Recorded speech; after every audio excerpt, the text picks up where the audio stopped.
तो स्टूडेंट्स कैसे हैं आप सब लोग। बिजनेस स्टडीज के सिलेबस में बहुत सारे प्रोसेस है।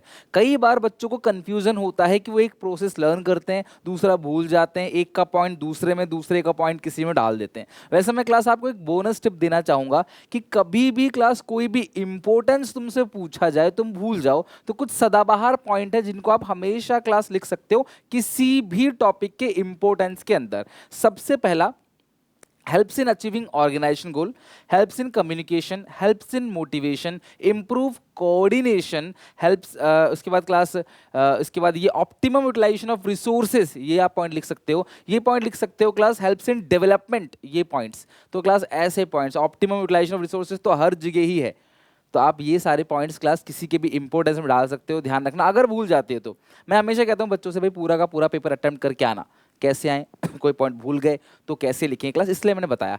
बाकी अगर आपको फीचर्स की बात करें, आप भूल जाओ कोई फीचर आपको नहीं पता है तो कंटिन्यूअस, गोल ओरिएंटेड, परवेसिव है ना, ये सब points class. Continuous, goal oriented, pervasive, ये 3 पॉइंट है, ये तो आना ही आना है क्लास। और 3-4 से ज्यादा पूछता नहीं कभी भी, राइट। तो स्टार्ट करते हैं। सबसे पहले हम अभी इस वीडियो के अंदर क्या करेंगे, 6 से 10 नंबर इसलिए बोल रहा हूँ क्योंकि बहुत सारे प्रोसेस है, अभी देखना एक एक करके सारे प्रोसेस एक बार अच्छे से कोई रिवीजन ले लो। मैं जल्दी ही करा दूंगा, टाइम वेस्ट नहीं करूंगा ज़्यादा आपका। और अच्छे से क्लास कोशिश करेंगे क्लास 15 मिनट्स के अंदर अंदर हम सारे प्रोसेस को एक बार अच्छे से रिवीजन कर सकें। और जहाँ पे जो ट्रिक है, निमोनिक कोड है, वहाँ बताऊंगा। बहुत ज़्यादा निमोनिक के पीछे मत भागना क्लास, क्योंकि आप समझ के लर्न करोगे तो अंदर का बना बना के लिख भी लोगे। और हेडिंग लिखने के क्लास आधे नंबर ही मिलेंगे आपको, एक्सप्लेनेशन का मिलता है हाफ मार्क्स। और एक्सप्लेनेशन आप अपनी लैंग्वेज में बना बना के लिख सकते हो बिल्कुल पॉइंट्स के अंदर, राइट, पॉइंटर में। सबसे पहला प्रोसेस मैनेजमेंट में है प्लानिंग प्रोसेस के अंदर। इसका शॉर्ट जो है क्लास आप लिखना एस डाइज इफ, अगर एस की डेथ हो गई तो, ऐसा समझ लो, या कुछ भी। S dies if, S dies, ठीक है, इफ। तो 1 2 3 4 5 6 7 पॉइंट है यहाँ पे। एस का मतलब क्या है class, setting up of objective, target banana, standard set करना। टारगेट का मतलब आपका ऑब्जेक्टिव क्या है ये बनाना। डेवलपिंग प्रेमिसेस, उस ऑब्जेक्टिव को अचीव करने के लिए बहुत सारी फॉरकास्टिंग करना, बहुत सारे class plan banana, future course of action decide करना, बहुत सारे एजम्पशंस को लेना, ठीक है। आई क्लास का मतलब क्या है कि आइडेंटिफाई वेरियस ऑल्टरनेटिव। अब जो तुमने गोल बनाया उसको कैसे आप अचीव करोगे, अलग अलग ऑल्टरनेटिव क्या क्या है। फिर क्लास उन ऑल्टरनेटिव को इवेलुएट करना, उसमें से क्लास किसी एक ऑल्टरनेटिव को सिलेक्ट करना। इवेलुएट मतलब उसके पॉजिटिव नेगेटिव एस्पेक्ट को लिखना, फिर किसी एक को सिलेक्ट करना, फिर प्लान को इंप्लीमेंट करना, वन वर्कर से कम्युनिकेट करना, फिर फॉलोअप करना, कहीं कुछ चेंजेस करने की जरूरत तो नहीं है उसको फॉलोअप करना। तो ये है क्लास पूरा का पूरा प्लानिंग प्रोसेस। सारे बच्चे वीडियो को पॉज करेंगे और कमेंट सेक्शन में क्लास हेडिंग डालो, प्लानिंग प्रोसेस और क्लास साथ के 7 पॉइंट लिख डालो। और ऐसे ही तुम्हें पूरा का पूरा आज की वीडियो में लगभग 6 से 7 कमेंट करने पड़ेंगे, बट यकीन मानो आपको याद हो गया। कमेंट करने में तकलीफ है, आपको लगता है कि नहीं मैं कॉपी में लिख लेता हूं, तो कॉपी पे भी लिख सकते हो, जहां तुम्हारी मर्जी है लिख डालो। बस इसको पक्का कर डालो ताकि बिफोर एग्जाम आपको देखने की जरूरत ना पड़े। कल सुबह 5 बजे लाइव आऊंगा तो आराम से सारा रिवीजन तब भी मैं करा दूंगा। Setting of objective, developing premises, identify alternative, evaluation, select, implement और फॉलो अप, ठीक है। अच्छा, अब ऑर्गेनाइजिंग प्रोसेस, आइडिया, ठीक है। आइडिया, व्हाट एन आइडिया, बस आइडिया में क्लास ए पहले ई बाद में, मतलब क्या लिखोगे क्लास, आइडिया, ठीक है।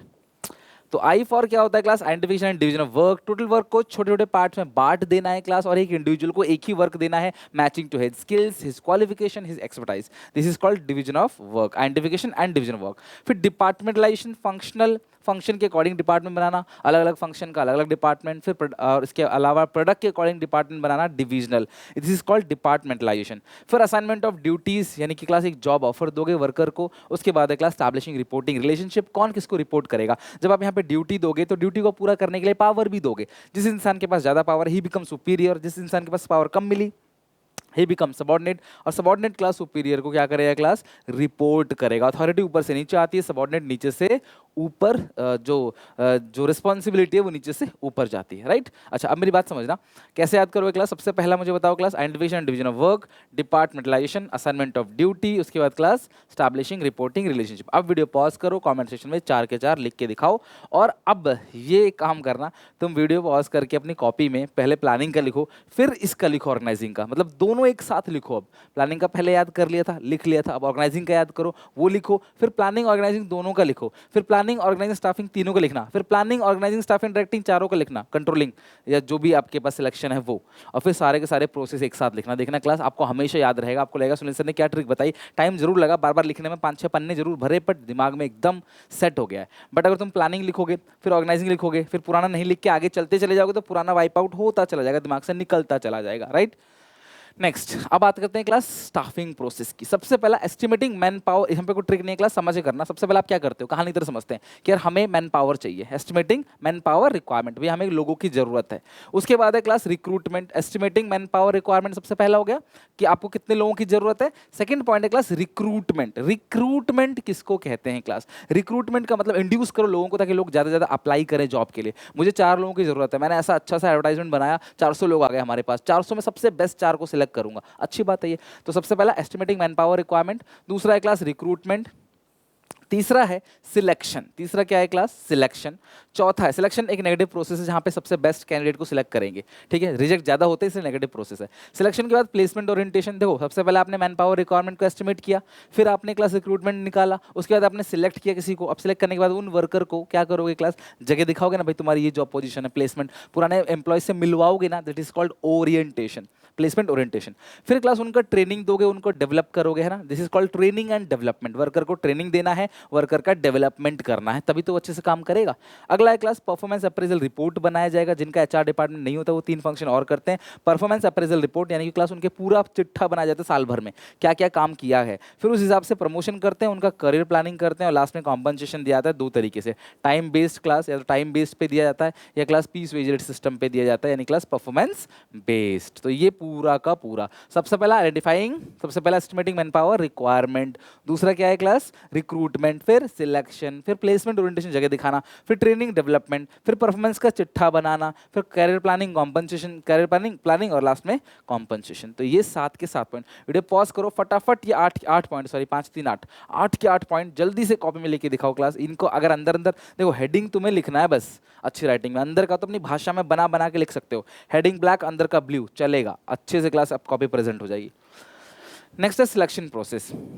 मोस्ट प्रोमिनेंट एम्प्लॉय, मोस्ट जो क्लास आप ऐसा एम्प्लॉय जो आप चाहते हो कि भैया हमारी कंपनी में आए, अब उसको आपने फाइनली सिलेक्ट कर लिया, तो सिलेक्ट इतनी आसानी से नहीं होता है, पीछे एक बहुत लंबा प्रोसेस चलता है जिसको बोलते हैं क्लास सिलेक्शन प्रोसेस। इसके अंदर सबसे पहले आता है प्रिलिमिनरी स्क्रीनिंग। ध्यान रखना क्लास, ऐसे बहुत सारे एप्लीकेंट्स होते हैं क्लास अनसोलिसिटेड, जिनको क्लास या फिर ऐसे समझो जो जो अनफिट एप्लीकेशंस हैं, जो क्वालिफिकेशन ही नहीं है जिनकी जो हमें चाहिए, वो लोग आ गए, उनको निकालने के लिए क्या आता है प्रिलिमिनरी स्क्रीनिंग। बेसिक क्वेश्चंस पूछा जाता है, नाम एड्रेस, कहाँ रहते हो, क्लास एज क्या है, और आप मैरिड हो अनमैरिड हो जो भी है। उसके बाद क्लास सिलेक्शन टेस्ट लिया आता है, एक रिटन टेस्ट होता है क्लास, कंपनी का ओन टेलर मेड टेस्ट कहते हैं इसको। सिलेक्शन टेस्ट के अंदर 5 टेस्ट लेते हैं क्लास। सबसे पहला इंटेलिजेंस टेस्ट, आपकी डिसीजन मेकिंग एबिलिटी को देखने के लिए, इंटेलिजेंट इंसान हमेशा डिसीजन ले पाता है। एप्टीट्यूड टेस्ट, आपकी क्लास लर्निंग पोटेंशियल कितना है, किसी भी नए काम को सीखने में कितना समय लगेगा। पर्सनालिटी, आप पॉजिटिव और नेगेटिव हो, जिस काम को आप करने आए हो उसमें कितने नॉलेज है आपको उस काम की, और लास्ट में आपका मन ज़्यादा किस में है, इंटरेस्ट टेस्ट करना, राइट, आपको किस चीज़ में अच्छा लगता है, ये होता है सिलेक्शन टेस्ट। फिर आता है क्लास एक पैनल डिस्कशन होता है, जहाँ पे एम्प्लॉयमेंट इंटरव्यू होता है, जहाँ वर्कर से क्लास क्रॉस क्वेश्चनिंग वर्कर भी पूछ सकता है, वो लोग भी पूछते हैं। इंटरव्यू जिन्होंने पास किया उनका रेफरेंस बैकग्राउंड चेक होता है, उसके बाद सिलेक्शन डिसीजन लिया जाता है। ध्यान रखना 5वें पॉइंट पे, 1 2 3 4 5, 5वें पॉइंट पे सिलेक्शन डिसीजन लिया जाता है। प्रिलिमिनरी स्क्रीनिंग हो गया, फिर टेस्ट हो गया, टेस्ट के बाद इंटरव्यू के बाद चेकिंग रेफरेंस बैकग्राउंड, फिर जाके सिलेक्शन लिया जाता है। फिर एक मेडिकल एग्जामिनेशन होता है और उसके जॉब ऑफर अब मिलता है क्लास आपको, फिर आपके साथ एक कॉन्ट्रैक्ट मिलता है। मेडिकल एग्जामिनेशन, जॉब ऑफर और कॉन्ट्रैक्ट ऑफ एम्प्लॉयमेंट। चलो बताओ मेरे साथ साथ क्या है। सबसे पहला पॉइंट सिलेक्शन प्रोसेस का प्रिलिमिनरी स्क्रीनिंग है ना, सबसे पहला प्रिलिमिनरी स्क्रीनिंग, फिर एक सिलेक्शन टेस्ट होता है, फिर क्या होता है employment interview, checking reference background, फिर सिलेक्शन डिसीजन लिया जाता है। देन क्लास आपका मेडिकल कराया जाता है, जॉब ऑफर दिया जाता है, फिर लास्ट में कॉन्ट्रैक्ट बनता है। हो गया क्लास आपको याद? आई होप आप वीडियो पॉज करके लिख लिख के लर्न करना अच्छे से। मैं तो फटाफट करा दे रहा हूँ क्लास, ताकि आप एक बार बिफोर एग्जाम इनको देखकर जा सको कि हाँ सारा प्रोसेस हमको एक बार अच्छे से लर्न हो गया।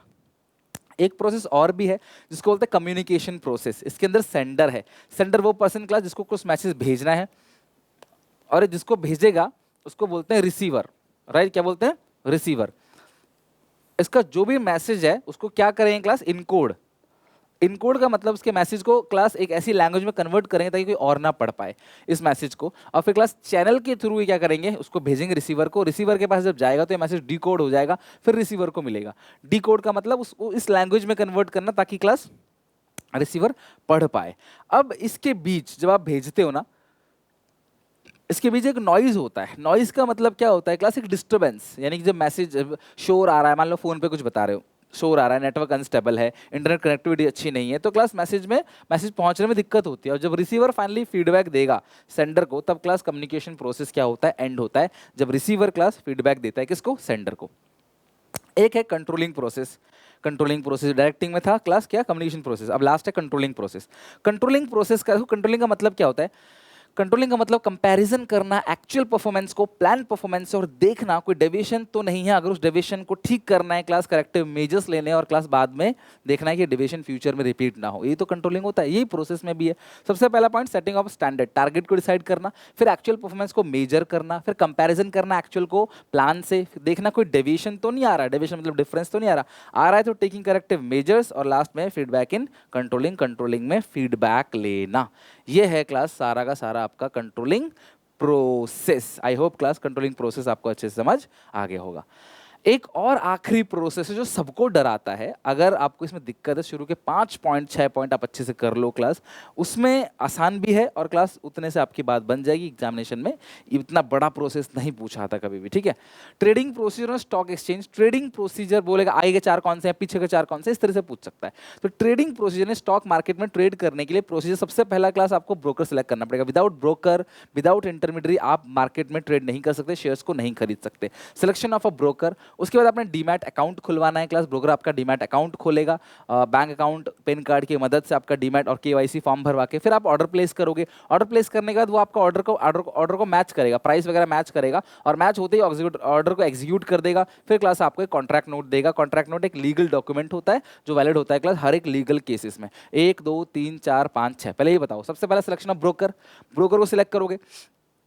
इमेजिन करो आपने ब्रोकर को सिलेक्ट कर लिया, अब ब्रोकर क्या करेगा क्लास, आपने ब्रोकर को तो सिलेक्ट कर लिया, ब्रोकर आपका डीमैट अकाउंट खुलवाएगा। डीमैट अकाउंट खुलते ही क्लास आप ऑर्डर प्लेस करोगे, ब्रोकर आपके उस ऑर्डर का प्राइस मैच करेगा, जिस प्राइस में चाहते हो उस प्राइस में कब शेयर आता है, ऊपर नीचे होता है ना प्राइस, जब आएगा क्लास उसको वो एग्जीक्यूट करेगा, फिर आपको एक कॉन्ट्रैक्ट नोट मिलेगा, राइट, यहाँ तक।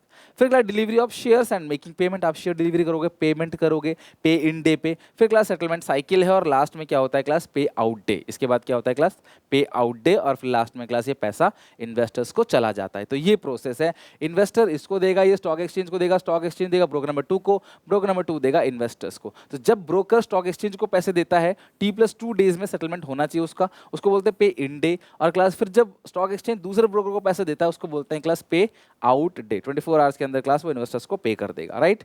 तो ये है क्लास आपका पूरा का पूरा स्टॉक एक्सचेंज का प्रोसेस। अगर आप 5-6 पॉइंट भी अच्छे से लर्न कर लेते हो स्टार्टिंग के, तो वेल एंड गुड है, तुम्हें दिक्कत नहीं आएगी।